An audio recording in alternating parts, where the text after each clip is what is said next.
What's going on, guys? Zoomaa here. Just wanted to show some love to everybody over on the YouTube side of things and just give you guys my best. Thank you guys so much for all the love and support recently on all the videos.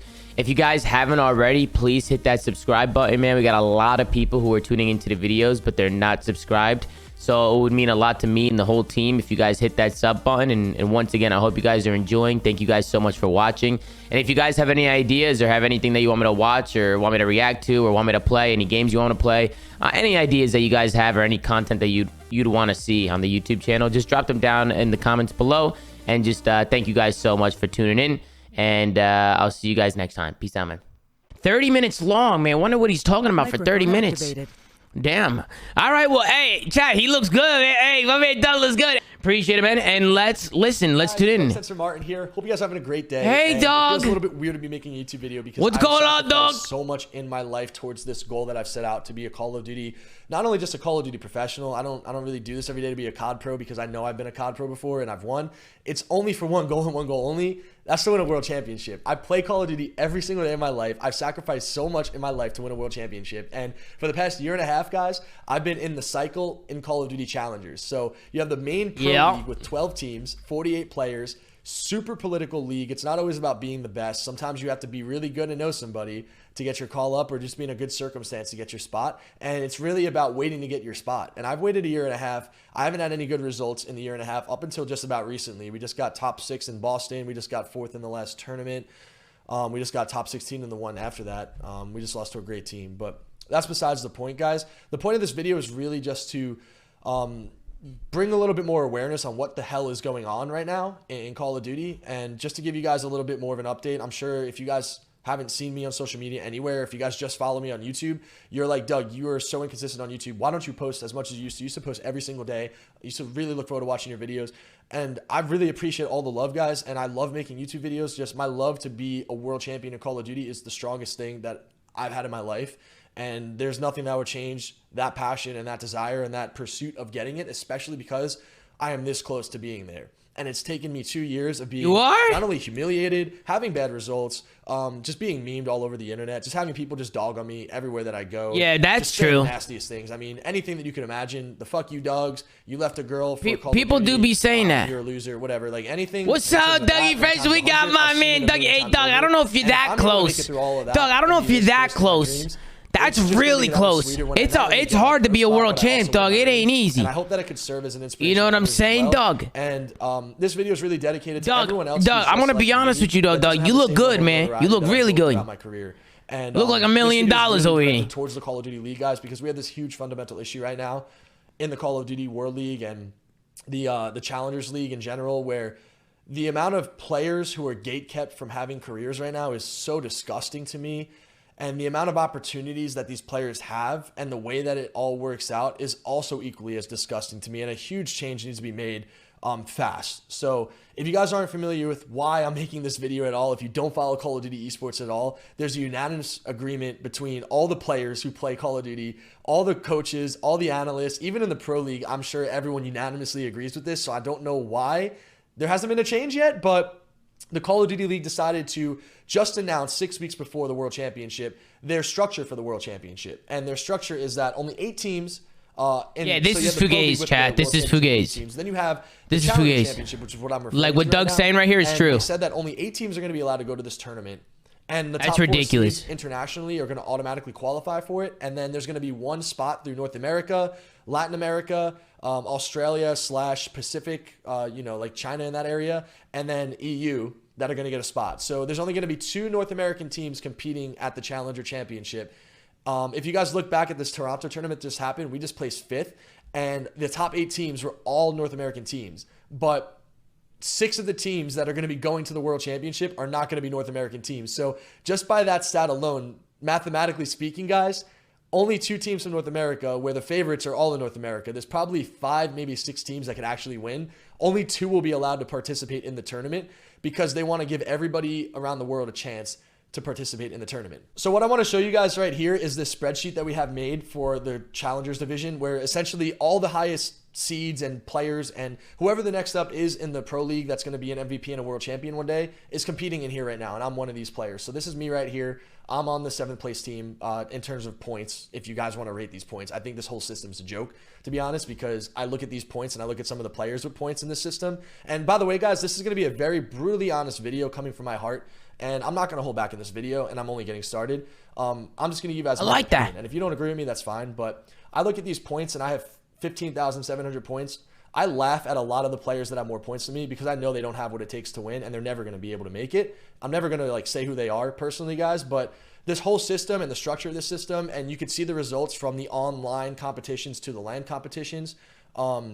You can really see who's who and who's not. And obviously there are some inconsistencies from certain tournaments, right? But you could really just tell who's a good player and who's not a good player. And the way that they've designed the whole system, it just benefits this really unhealthy ecosystem. And I'm sure every player who plays in Call of Duty Challengers will agree with me on this. You are so micromanaged in Call of Duty Challengers, and the smallest little things could end your entire career. You can never have a career as a professional player before you even begin. Like, you can't even get started sometimes because of the way that things work out. And then on the other side of it, there are some players who get amazing situations, amazing positions, who get a lot of these points, and then they go into these real tournaments and they get abysmal placings, and then people are like, were they cheating? Were they hacking? Is this guy really that good? Etc. It's just a really tough time to be a Call of Duty player. And that's why this video needs to be made. So if we look at these seeds, these are the North American teams here. The top 8 teams from Toronto were the #1 team in North America. Damn, Ultra Academy NA has a fat lead. This #4 team just formed, but none of these guys. This guy was actually, he got 3rd. Bro. Basically, all the top 8 seeds essentially were the top 8 teams in the final tournament in Toronto. Fat lead. Literally all of them, a combination of them. And then you look over at these other seeds as well. So this is the European Challengers League. The highest placing European Challenger team got was top 16. I believe it was the #1 team or the #2 team. Team War or Ultra Academy. I think they both got top 16 in the last tournament. And War actually got 2nd at the tournament before that. So that just really shows you how extremely competitive the Challenger division is. That the #2 team, that was actually the #1 team in Europe. We beat them last tournament. And we had a player on our team who didn't play Call of Duty for 5 weeks. And he used my second backup controller, which he's never touched in his life, which is a really big deal for a player. He never used a PlayStation 5 controller in his life, and he used it without any practice, and we beat the team that just got 2nd at the Minnesota tournament. Damn. And we're the reason why smoked them. they didn't get a good place in this tournament. Smoked them with a PS5 controller. Oh. And I think they're an amazing team. Hey, you know who made the PS5? Sony. Hey, got a Woney in a chat, baby. And that's just the way it goes sometimes. They got top 16, they easily could have made a run, and man, we did. And that just shows you how competitive. Get a Woney in a chat, really, baby. Yeah, consistent the entire season, on LAN and online. Shout out to Sony. North America have been very consistent online and online as well. And then you have the Australia region over here, which is the last region, and none of these guys have done anything. And I kind of feel bad because he said none of these guys have done anything. Automatic tactical sprint in their practice, which is something that not a single player in any other region, including the pro league, uses. So players are playing with a bunch of different rules, a bunch of different settings, and they have a bunch of different ways of playing the game. But this region I feel very bad for because they don't get to practice against the best players. Therefore, these guys are never going to be able to be the best. You might have some players in this division here who are really good and really talented. Like you have Pred in the Pro League right now who just won an MVP and won the last championship. He's from Australia. But he's the only person, right? Like there's a couple of other players. You have like Luca, you have Shocks, you have Fida, you have Cruz from last year in Challenge. He had a pretty good season. There's a couple of guys in here who have done some things, but the way the Call of Duty League wants to structure the Challenger Championship, which literally dictates your career moving forward. There's players playing in the Call of Duty League right now who got noticed strictly because they were allowed to play in a 32-team World Championship tournament. I'll give you a few examples. Kleenex, Bance in Black Ops 3. These are just a few examples that come to my head of top-tier players in the Call of Duty League who have placed championships, who have placed 2nd at World Championships. And they were able to get a chance and opportunity because tournaments allowed them to.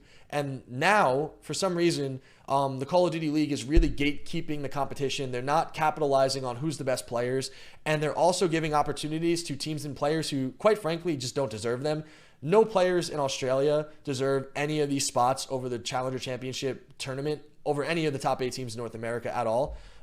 their competition simply isn't as good and the players aren't as good on a wide level. Now, I understand in the Call of Duty League, guys, it's very important to have diversity. It's very important to give everybody a chance. And I'm all for it. I think that players from Australia should 100% be able to go play at the World Championship and have a chance to show why they deserve their spot in the league. I also think the same about European Call of Duty and Latin America Call of Duty.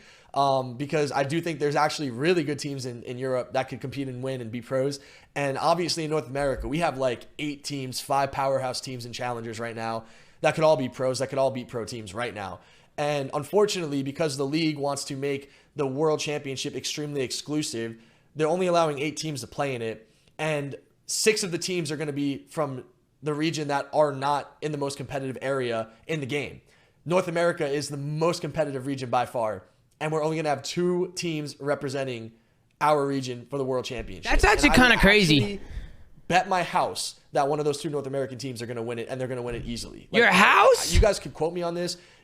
I would bet my house. I would bet your my house? Range Rover. I would bet any materialistic the Range Rover that a North American team. Everything, Doug. Is he still in here? I am. And that's no disrespect to other regions. It's just the way. Hey, John, the whole house, John. Any of this information into the whole house. So many players and teams are upset because. I'll bet my life, John. That's a lot. I sacrifice so much on social media. Dog, that's a lot, bro. Being a Call of Duty professional player. And a lot of people are probably confused as to why I don't upload as consistently as I do. And it's because I'm sitting here playing Call of Duty for 10 hours a day, every day of my life. 6 days a week, minimum. Sometimes 7. I mean, I was the #1 ranked player in the world last season. And that took up so much time. I was going to Boston and playing at the Gillette Stadium where Tom Brady and the Patriots used to play, and I'm sitting there until 3 a.m. grinding ranked. Weird flex.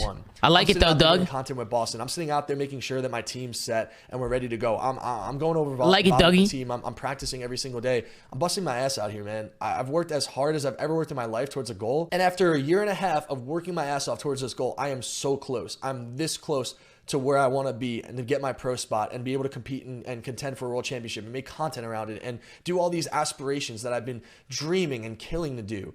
And the league just came out with this announcement about a week ago, which this should have been announced earlier in the season. I don't know why we're waiting until the very end of the season to announce it, but they just announced about a week ago that only 8 teams are going to be allowed to attend, and only 2 North American teams are going to be allowed to attend to this tournament. And we have all the best teams. There's literally teams and challengers right now that are top 8 seeds DMing me, asking me if I can help them get to the Boston tournament because their sponsor pulled out from their team because they heard about the champs format and they heard that there's less than a 10% chance that this top 8 seed is going to be able to compete at the World Championship, even though they should be there without even trying. They should be able to walk into this tournament and have a top seed at this tournament because of what they've done throughout the season and because of what they've done throughout their careers. And there's a very high chance that all of these players will not only not compete at Boston because their sponsor pulled out, but definitely not compete at the World Championship because the league announced that the qualifier is going to be the top 8 seeds from their region, and those top 8 seeds let them know, Doug. 18 tournament, and only the team that places first is going to be able to qualify. So they're having the same format for here in North America that they're having in Australia. The top 8 seeds in North America were all the top 8 teams at an international tournament where Australians, Latin Americans, Europeans, North Americans, they all competed at. Literally 1 through 8 at the tournament were all these North American top 8 seeds. Now, I'm going to be playing at Boston, and I truly believe that it's going to be easier for our team to win the Boston international event than it will be to win the qualifier to be able to compete at the World Championship. But in this qualifier, I'm actually going to have to play every single top team. I'm going to have to play against Assault, who's won a world championship and an MVP. He turned on. Dave Patty, who was in the league this year. I'm going to have to play against Brack, who just won the last major. Clayster, who has 3 world championships. Now, he can't guard me. I already beat him on LAN. I'll do it again. I'll do it online. Don't matter. Fellow, pro player, right? Exotic, been around for a long time. Royalty was in the league this year. DiamondCom was in the league last year. Pristini, world champion. Classic, multiple-time champion. Venom was in the league last year on 100 Thieves. Hollow, league on Optic, right? Shawnee, my teammate, he's been in the league. He was a starter. Ghosty and Volance, they're next up. Pander, Goddarix, Pentagram got second last year. I'm going to have to beat every single one of these teams with all these incredible accolades who have had these amazing Call of Duty careers. I'm going to have to win and beat all of them just to qualify for a tournament. And then I look at like APAC, right? Or even Latin America, which we'll get into in a second. One of these teams is going to have the equal chance that we have in North America, except they're going to be playing against players like Man of Chicken, Sonar Season, DX Light, Flux, The Plug, Slick, Imagine CJ. This quality of competition is simply not comparable to the quality of competition we have in North America. And if you guys are catching strays right now, I don't apologize to you, because this isn't about you guys. This is about the structure.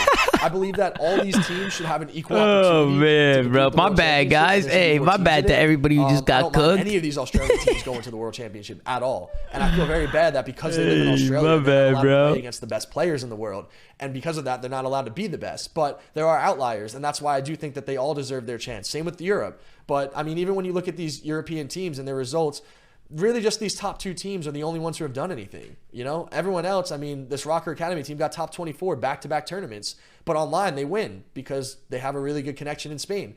And they have all these points from it, right? So it's like our team just outplaced this Rocker team at the last tournament with no practice, with a player who didn't play COD for 5 weeks, because our region is extremely competitive. We're great players, and we don't make excuses, and we just work. And we want to be the best that we can be, and we want to be pros, and we want to win a world championship, right? These guys right here are going to automatically qualify essentially for the World Championship strictly because they abuse online connection and they're able to get great results online from it.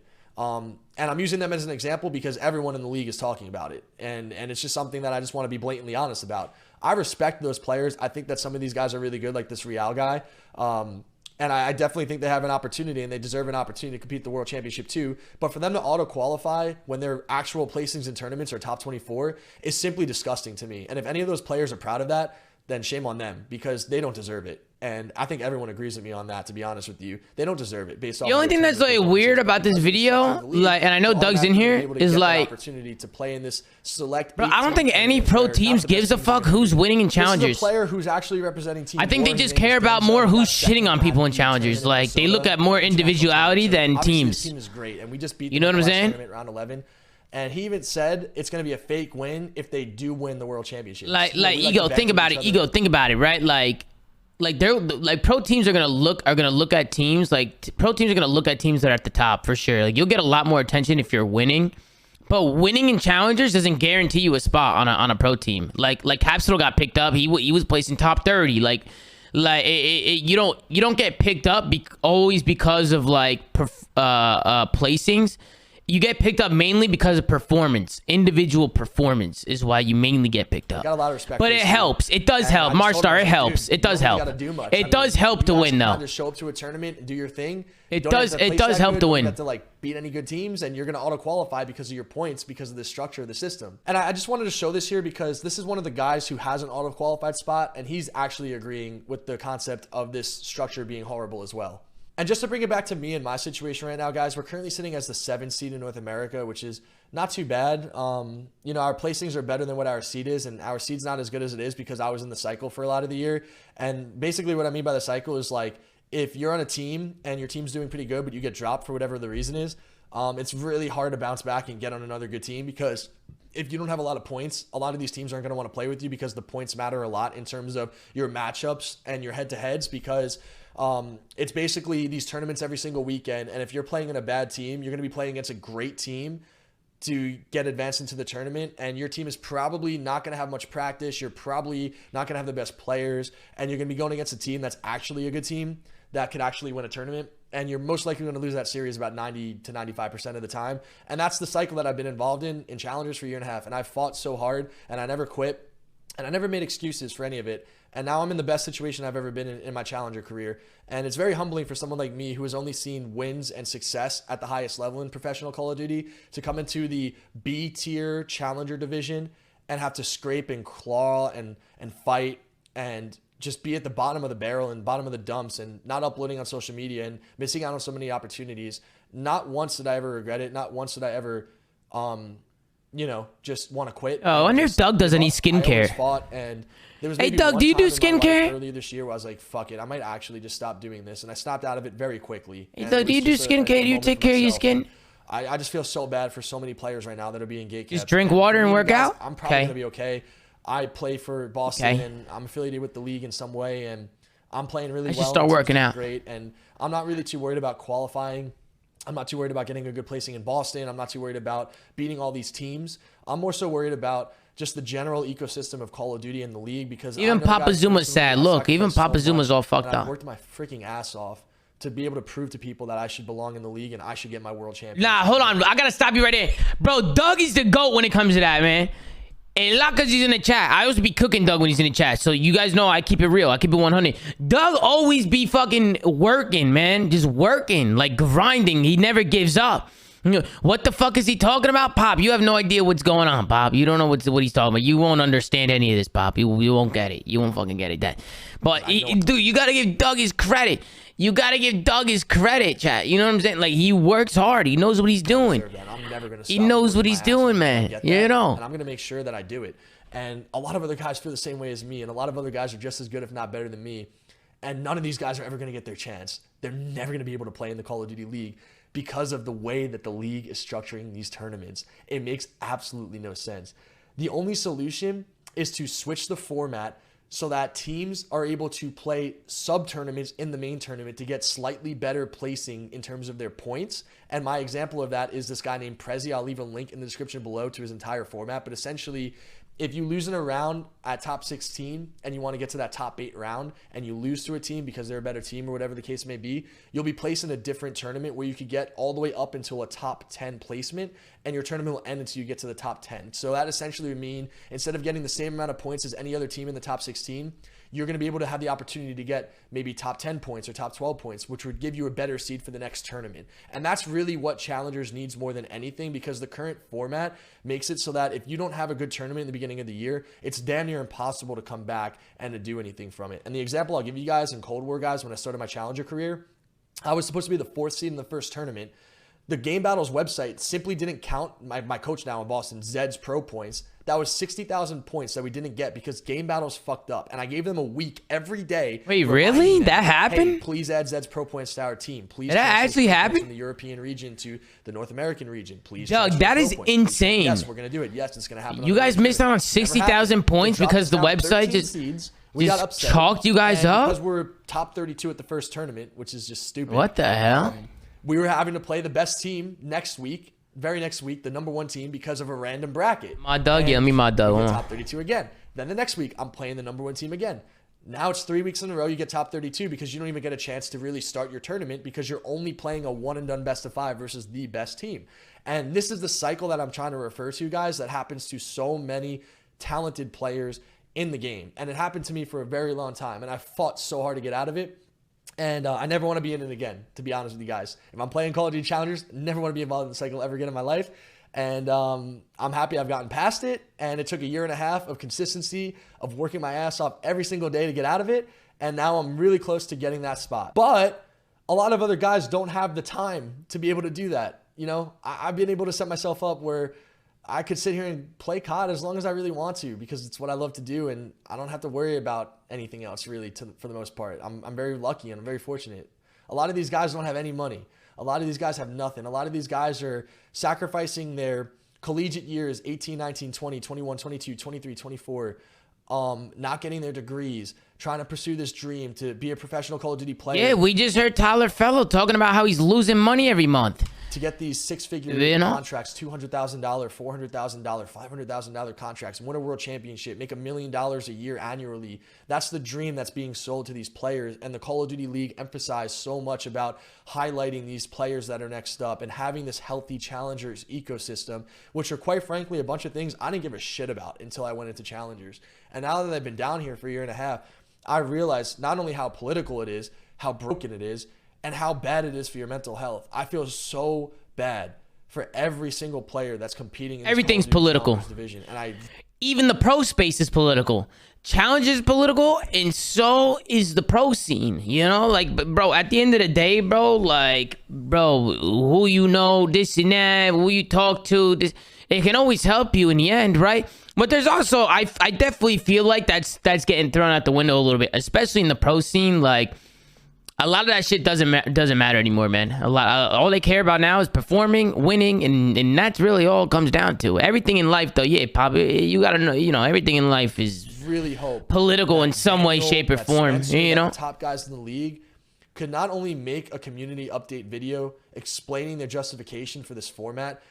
There's just no reason why only 2 teams from North America should be competing at this tournament. There's no reason why spots around other regions should be equally as valued as spots in North America. We definitely need to have more spots in general for the tournament, and we sure as hell need more spots in North America challengers. Agreed. As a guy who's been playing Call of Duty since 2007, and I've been a professional Call of Duty player since 2010, and being around the Call of Duty scene for 15 years now, I can honestly say it's never been worse, and we have no one to blame other than the people at the top of the league for making this format and these decisions. And ever since the franchise league has come in, a lot of these decisions at the top have been questionable, and this is by far taking the cake. There's nothing worse than this, to be honest with you.